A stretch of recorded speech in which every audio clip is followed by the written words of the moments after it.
To eat death without dying yourself requires an extraordinary internal chemistry. The stomach of a turkey vulture isn't just a digestive pouch, it's a sterilization chamber operating at a pH that can dissolve steel. We're talking about a pH as low as 0.7, far more acidic than your own stomach, and on par with the corrosive battery acid in your car. This environment isn't just for breaking down tough tissues like hide and bone. It's a gauntlet where deadly bacteria like anthrax, botulism, and cholera are systematically annihilated before they can infect the bird's system. This acidic forge is the secret to thriving on a diet that would be lethal to almost any other creature on the planet. But what happens when this internal chemical weapon is turned outward? When a vulture feels threatened by a coyote or a person getting too close, its first instinct isn't always to fly. Instead, it leverages a powerful involuntary reflex. The bird engages in projectile vomiting, emptying its crop and stomach contents with surprising force and accuracy. This isn't a conscious decision like spitting. It's a deep-seated physiological response to stress, controlled by the nervous system. The bird effectively weaponizes its last meal, turning a digestive necessity into a formidable deterrent. The immediate effect on a would-be predator is intensely unpleasant.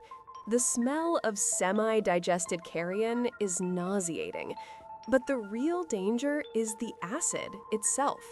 When this acidic slurry hits an attacker, it begins to burn. It can cause severe chemical burns to skin and, most critically, can cause permanent blindness if it hits the eyes. For an animal that relies on its senses to hunt, like a fox, this is a catastrophic injury. The sticky, acidic vomit also mats fur and feathers, destroying their insulating properties. This can lead to hypothermia, a slow and debilitating consequence long after the initial painful encounter is over.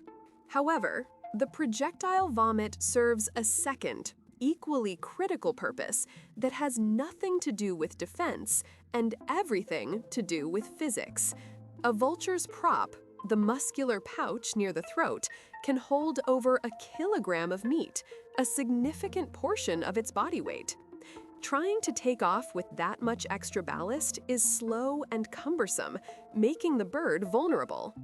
By emptying its crop, the vulture instantly sheds this weight. It's the avian equivalent of a fighter jet, dropping its external fuel tanks to gain speed and maneuverability. Suddenly lighter, the vulture can launch into the air much more quickly, escaping a threat it cannot fight. It's a calculated loss. Sacrifice the meal to save its life. This complex survival mechanism isn't something a vulture learns. It's deeply ingrained instinct. Vulture chicks, long before they can fly, use this as their primary defense.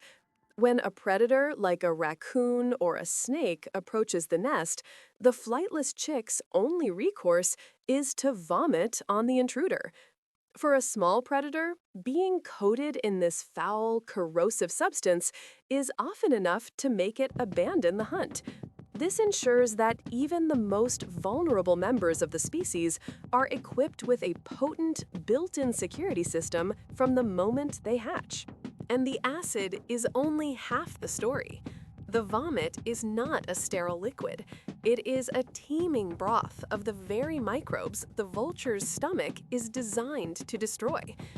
While the vulture is immune, the predator attacking it is not.